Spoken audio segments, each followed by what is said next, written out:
Eran las 11 de la noche, cuando el padre Tomás empujó la puerta de madera carcomida. Llevaba consigo el agua bendita, el crucifijo de plata que había acompañado a su abuelo en la guerra civil, y una fe que creía inquebrantable. La familia Ortega esperaba afuera, en la calle, temblando bajo la lluvia fina de marzo. Nadie quiso entrar con él.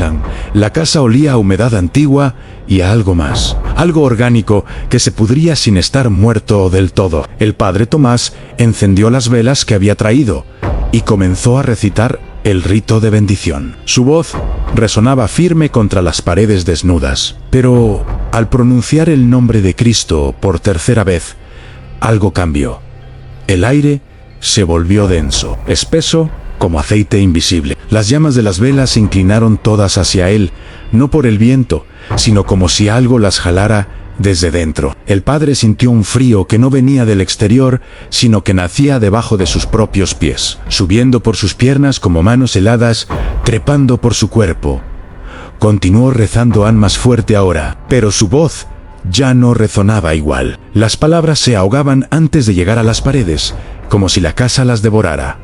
Entonces escuchó el golpe, uno solo en seco, desde el piso de arriba. No era madera crujiendo, era algo pesado cayendo. Algo que caminaba. El padre Tomás levantó el crucifijo hacia las escaleras. La plata brilló con la luz de las velas, y en ese preciso instante, todas las llamas se apagaron al mismo tiempo. En la oscuridad total, sintió una presencia descender. No por las escaleras, a través del techo, sobre él rodeándolo. Cuando abrió la boca para invocar la protección divina, lo único que salió fue un grito que la familia Ortega escuchó desde la calle, un grito que despertó a media aldea, un grito que duró exactamente 7 segundos antes de cortarse en seco, como una garganta cerrada por manos que no eran humanas. Esta historia sucedió en un pueblo del interior de Castilla, España, un lugar cuyo nombre ha sido borrado de los archivos diocesanos por razones que pronto entenderás. Era el año 1947. La guerra civil había terminado hacía menos de una década, pero el miedo seguía vivo de otra forma. Un miedo más antiguo, un miedo que no tenía bandera ni bando, sino que habitaba en los rincones olvidados de las casas viejas y en las miradas que la gente desviaba al pasar frente a ciertos lugares. La casa de los susurros, como la llamaban, en voz baja, llevaba vacía desde 1932. Antes de eso, 5 familias habían intentado vivir allí. Ninguna duró más de 3 meses. Todas se fueron en medio de la noche, sin despedirse, sin llevarse sus pertenencias.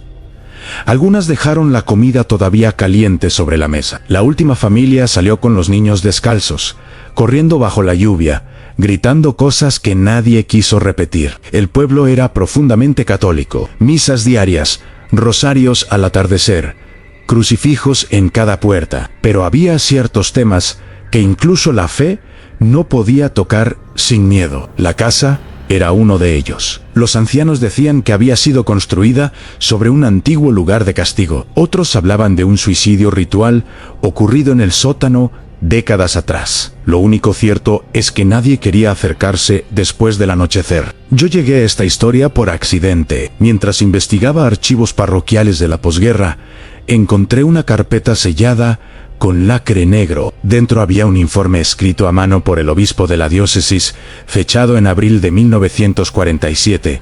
El documento estaba marcado como no apto para lectura pública. Lo que leí allí me persigue hasta hoy, porque no era una leyenda. Era un testimonio de algo que no debió suceder. Ahora, antes de continuar, necesito que hagas algo por mí. Cuéntame en los comentarios, ¿de qué país y ciudad estás viendo esta historia? Cuéntame también si en tu región existe alguna leyenda local, para que cuente al mundo tu historia de terror. Y si crees en el mundo sobrenatural, suscríbete aquí al canal, para que juntos podamos fortalecer esta corriente contra el mundo maligno. Porque lo que viene a continuación no es ficción, es el registro de cómo una casa derrotó a Dios, o al menos a quien pretendía representarlo. La casa fue construida en 1887 por un terrateniente apellidado Villacorta, un hombre severo que había hecho fortuna con métodos que nadie cuestionaba en voz alta. Decían que trataba a sus jornaleros peor que a sus animales, que encerraba a los que protestaban en el sótano de su casa durante días, sin agua ni luz, hasta que aprendían a obedecer o hasta que dejaban de gritar. Villacorta murió en 1903 de una forma extraña. Lo encontraron sentado en su silla del comedor, con los ojos abiertos y una expresión de terror absoluto congelada en el rostro. No había marcas de violencia, ningún veneno en su sangre, pero sus manos estaban destrozadas, como si hubiera intentado arrancarse la piel de los dedos, arañando algo invisible. El médico del pueblo anotó en su informe muerte por causa desconocida, posible ataque al corazón inducido por terror extremo. La casa pasó a manos de su hijo, quien la vendió inmediatamente sin siquiera entrar a recoger las pertenencias de su padre. Durante 20 años, la propiedad cambió de dueños 6 veces. Ninguno vivió allí. Todos intentaron alquilarla, y fue entonces cuando comenzaron los testimonios. La primera familia que se mudó fue la de un carpintero llamado Esteban Ruiz. Tenían 3 hijos pequeños. La primera noche durmieron bien, pero la segunda, la hija mayor, Ere, despertó gritando que alguien le había tocado el pelo mientras dormía. Dijeron que eran pesadillas, pero la tercera noche, los 3 niños despertaron al mismo tiempo, señalando la misma esquina de la habitación, llorando que el hombre negro los miraba desde allí. Esteban se levantó con una vela. No había nadie, pero al regresar a la cama, escuchó pasos en el piso de arriba, pasos pesados. Arrastrando algo, subió con un hacha. El piso superior estaba vacío. Polvo intacto sobre las tablas. Nadie había caminado allí en años, pero los pasos continuaron toda la noche, siempre sobre él, siempre siguiéndolo. Al 5.º día, la esposa de Esteban encontró todas las imágenes religiosas de la casa volteadas contra la pared. Ella misma las había colgado. Estaban clavadas con 4 clavos cada una. No había forma de que cayeran solas, y sin embargo, cada mañana amanecían volteadas.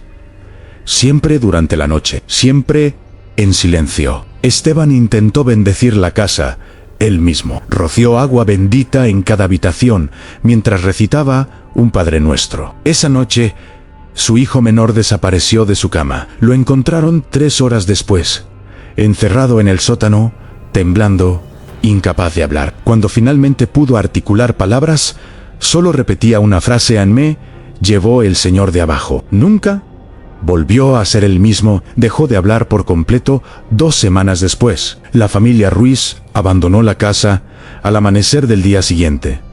No esperaron siquiera a que saliera el sol. Dejaron todo: ropa, muebles, recuerdos. Esteban solo tomó a sus hijos y huyó. Cuando le preguntaron qué había sucedido, simplemente dijo: a esa casa no quiere ser bendecida. Esa casa quiere ser alimentada. Después de ellos, vinieron otros. Un maestro de escuela que enloqueció en 2 semanas. Una viuda anciana que fue encontrada muerta en su cama, sin marcas visibles, con los ojos abiertos mirando el techo y las manos crispadas sobre el pecho, como si intentara arrancarse algo invisible. Un matrimonio joven que huyó después de escuchar su propio nombre siendo susurrado desde las paredes durante 3 noches seguidas. Todos coincidían en algo: la casa rechazaba la luz. Las velas se apagaban sin razón. Las lámparas de aceite se extinguían como si alguien soplara dentro del vidrio. Y cuando finalmente lograban mantener una llama encendida, las sombras no se comportaban como debían. Se movían solas. Se estiraban hacia las personas. Tenían formas que no correspondían a ningún objeto de la habitación. Para 1932, la casa ya tenía reputación. Nadie quería acercarse. Los niños cruzaban la calle para evitar pasar frente a ella. Los perros ladraban y se negaban a caminar cerca. Las aves no anidaban en su tejado. Incluso las ratas evitaban el sótano. Pero lo más perturbador no era lo que sucedía dentro, era lo que sucedía con quienes intentaban destruirla. Un grupo de hombres del pueblo intentó prenderle fuego en 1938. Rociaron queroseno en las paredes y arrojaron una antorcha. El fuego se apagó antes de tocar la madera.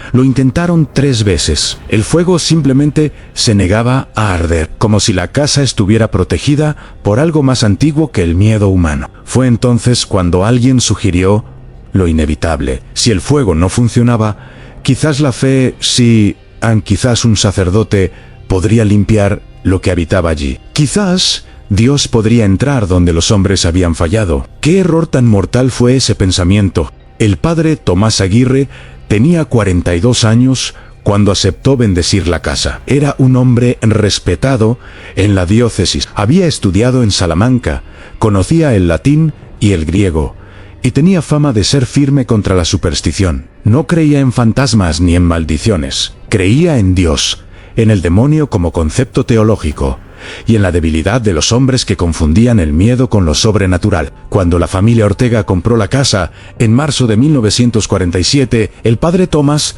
les prometió que dormir allí sería seguro después de la bendición. Les dijo que el mal solo tiene el poder que nosotros le damos, que una casa es solo madera y piedra, que Cristo había vencido a la muerte y ninguna sombra podía resistir la luz de la fe verdadera. Se equivocaba. Los Ortega eran una familia de 6 personas. El padre, la madre, 3 hijos y una abuela de 80 años. Habían comprado la casa a un precio ridículamente bajo.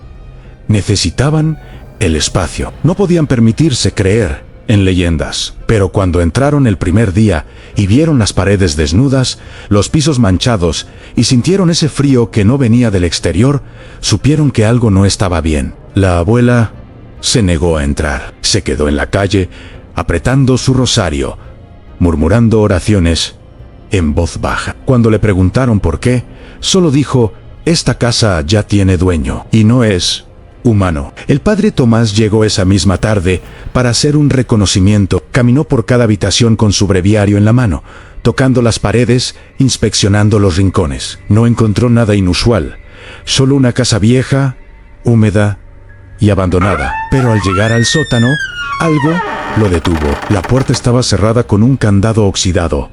Nadie tenía la llave, y sin embargo, al acercarse, escuchó claramente un sonido que venía del otro lado. Un rasguño lento, metódico, como uñas sobre madera. Preguntó si había animales atrapados allí. Le dijeron que no, que la casa había estado vacía durante 15 años. Nada podía estar vivo allí dentro. El padre Tomás pegó su oído a la puerta. El rasguño se detuvo. Y entonces, claramente, escuchó una voz a no palabras. Solo un sonido gutural, tan grave, tan casi inhumano, como si alguien intentara hablar sin lengua. Se apartó de la puerta. Su mano temblaba ligeramente al santiguarse, pero no dijo nada. Simplemente anunció que volvería esa noche para realizar la bendición completa, que debían tener fe, que todo estaría bien. Regresó a las 11 de la noche. Como había prometido, llevaba su estola morada, el crucifijo de plata, agua bendita en un frasco de cristal y 3 velas bendecidas. La familia esperaba afuera. Les pidió que no entraran hasta que él terminara, que rezaran desde la calle, que confiaran en Dios. Entró solo. La casa estaba completamente oscura. No había electricidad, solo la luz de la luna que entraba tímidamente por las ventanas rotas. El padre Tomás encendió las 3 velas y las colocó sobre la mesa del comedor. Abrió su breviario y comenzó a recitar el rito de bendición en latín: Exorcizo te, creatura acqui, in nomine Dei, Patris omnipotentis. Su voz era firme y clara, resonaba contra las paredes como un desafío. Roció el agua bendita en las 4 esquinas de la habitación. Las gotas brillaban al caer, reflejando la luz de las velas. Todo parecía normal, todo parecía estar funcionando. Pero al pronunciar el nombre de Cristo por 3ª vez, las llamas de las velas comenzaron a comportarse de forma extraña. No se apagaron, simplemente se inclinaron, todas hacia él, como si algo invisible soplara desde todas las direcciones al mismo tiempo. El padre sintió el aire volverse pesado, denso, como si la habitación se llenara lentamente de agua invisible. Continuó rezando más fuerte ahora, pero su voz ya no resonaba igual. Las palabras se apagaban antes de llegar a las paredes, como si la casa las absorbiera, como si se alimentara de ellas. Entonces escuchó el golpe desde arriba. Un golpe seco pesado, como un cuerpo cayendo. El padre Tomás levantó la vista hacia el techo. Polvo cayó entre las vigas, otro golpe, y otro. Alguien caminaba arriba. Pero no eran pasos normales, eran pasos que arrastraban algo pesado, algo que se resistía. El padre subió las escaleras con el crucifijo en alto. Cada peldaño crujía bajo sus pies. Al llegar al segundo piso, las velas que había dejado abajo se apagaron todas al mismo tiempo. Quedó en completa oscuridad. Solo la luz de la luna entraba débilmente por una ventana al final del pasillo. Y allí, en esa luz gris, vio algo que no debía estar allí. Una sombra, pero no una sombra proyectada por algo. Una sombra de piel sólida, más negra que la oscuridad circundante, con forma humana, pero proporciones incorrectas. Brazos demasiado largos, cabeza inclinada en un ángulo imposible. El padre Tomás levantó el crucifijo. La plata brilló con la luz de la luna. Y la sombra reaccionó. No huyó. No desapareció. Se movió hacia él rápido, sin hacer ruido, sin pasos, simplemente avanzando como el humo. Pero con intención, con propósito, con hambre. El padre comenzó a recitar el exorcismo, pero su voz salió quebrada. Las palabras se atascaban en su garganta como si algo las jalara de vuelta. Sintió un frío terrible subir por sus piernas. Un frío que quemaba, que dolía, que se sentía como manos invisibles trepando por su cuerpo. La sombra se detuvo frente a él, tan cerca que el padre pudo sentir su presencia como un peso físico sobre su pecho. No tenía ojos, pero lo miraba. Lo estudiaba, lo conocía. Y entonces habló, no con voz, con pensamiento, directamente dentro de su cabeza. Palabras que no eran palabras, conceptos que no tenían idioma, y el mensaje era simple y aterrador. Tú no tienes poder aquí. El padre Tomás intentó gritar el nombre de Cristo, intentó invocar la protección divina, pero lo único que salió de su boca fue un grito de terror puro, un grito que desgarró su garganta, un grito que la familia escuchó desde la calle, un grito que despertó a media aldea, un grito que duró 7 segundos eternos antes de cortarse en seco. Y luego, silencio. La familia Ortega no entró inmediatamente. Se quedaron paralizados en la calle, mirando la casa en silencio. Esperaban que el padre Tomás saliera, que les dijera que todo había terminado, que la casa estaba limpia. Pero pasaron 5 minutos, 10, 20, y la puerta nunca se abrió. Otros vecinos comenzaron a llegar. Alguien había escuchado el grito. Alguien más había visto las luces apagarse de golpe. Se formó un grupo de 7 hombres frente a la casa. Nadie quería entrar, pero tampoco podían dejar al sacerdote allí dentro. Finalmente, 3 de ellos encendieron linternas y empujaron la puerta. Lo primero que notaron fue el olor. No era el olor a humedad de antes. Era algo diferente, algo orgánico, como carne quemada mezclada con azufre. Las linternas iluminaron el comedor. Las 3 velas estaban apagadas. La cera había corrido por la mesa, formando patrones extraños. Patrones que parecían letras. Letras que ninguno de ellos pudo leer. Llamaron al padre Tomás. Su voz rebotó en las paredes vacías. No hubo respuesta.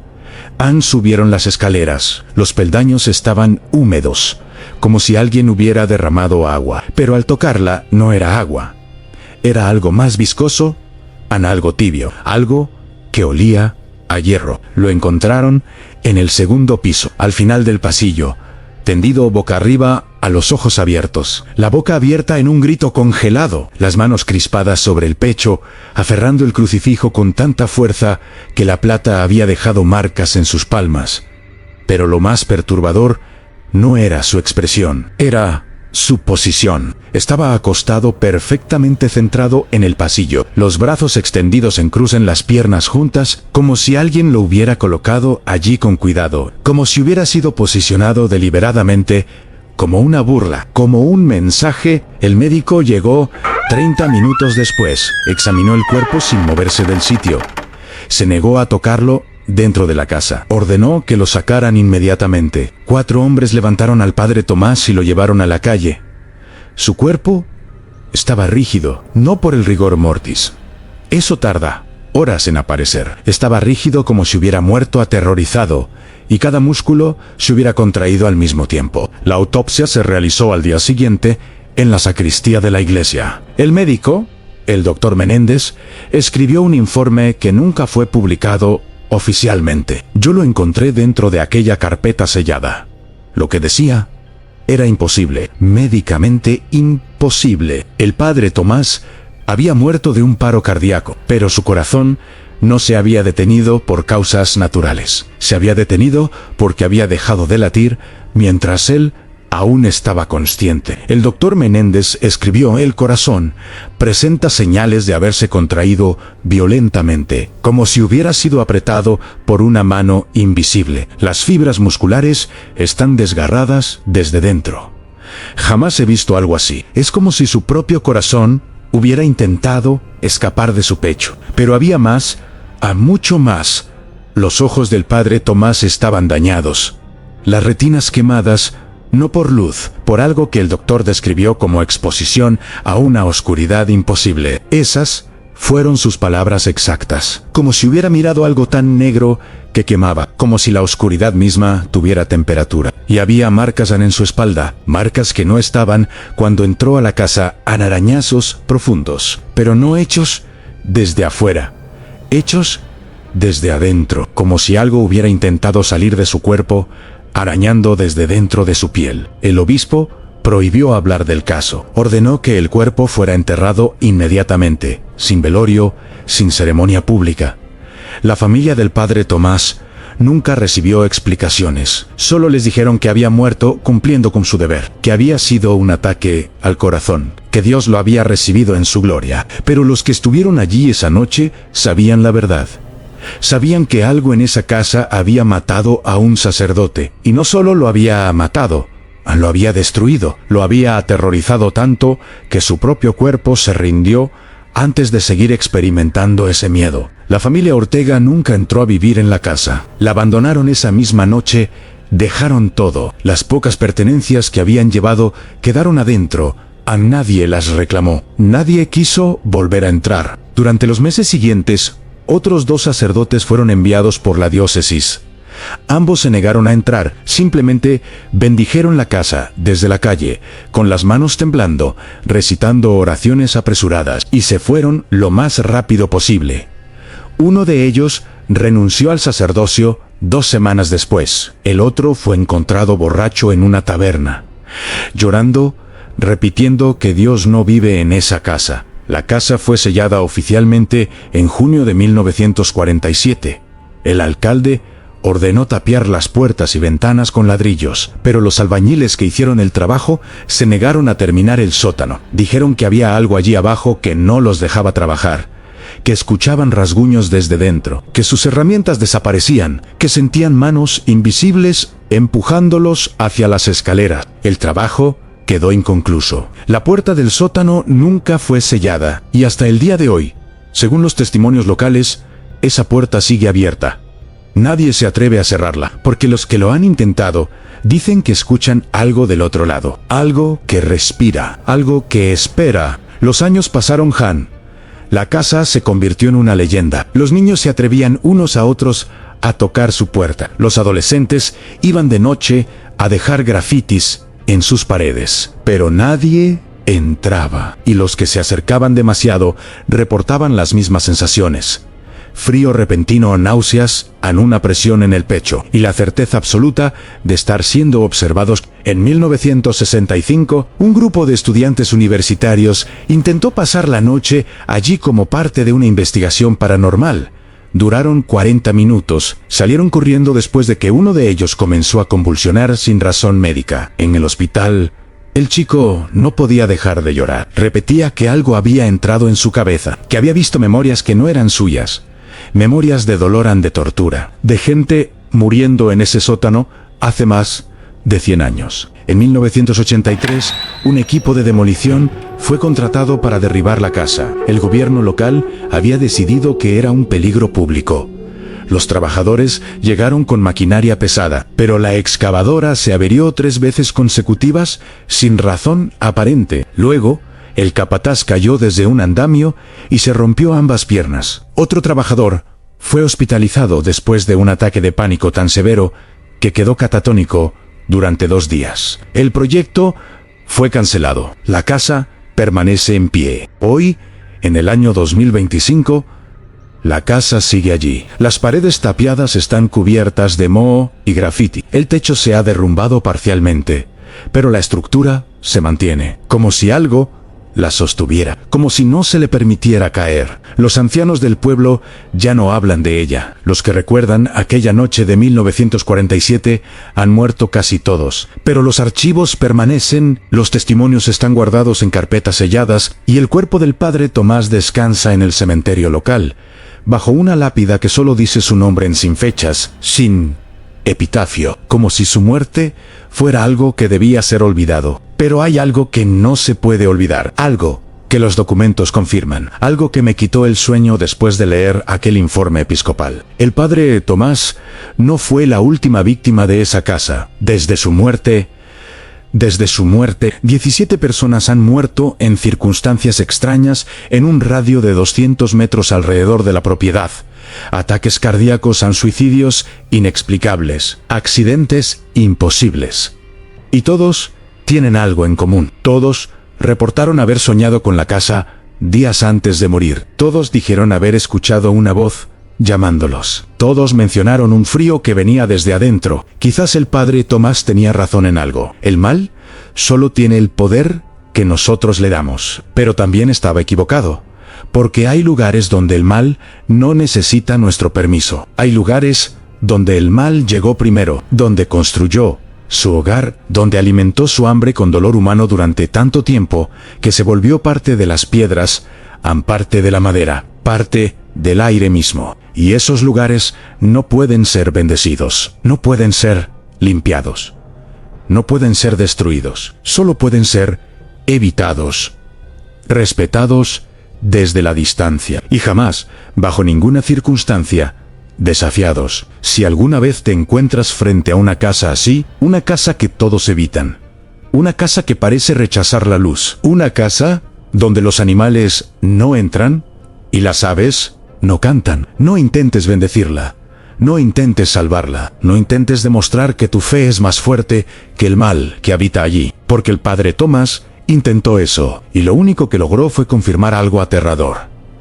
Algo que nadie quiere admitir, algo que la iglesia intentó ocultar durante décadas. Hay lugares donde Dios no entra, no porque no pueda, sino porque algo más antiguo ya reclama ese territorio. Y cuando intentas traer la luz a esos lugares, lo único que consigues es mostrarle a la oscuridad donde estás parado. La casa sigue esperando, el sótano sigue abierto, y si algún día decides caminar por esas calles, si algún día la curiosidad te lleva frente a esa puerta, escucharás algo. Un rasguño lento y metódico, como uñas sobre madera, y sabrás que lo que mató al padre Tomás sigue allí, hambriento, impaciente, esperando al próximo que se atreva a pronunciar el nombre de Dios dentro de sus paredes.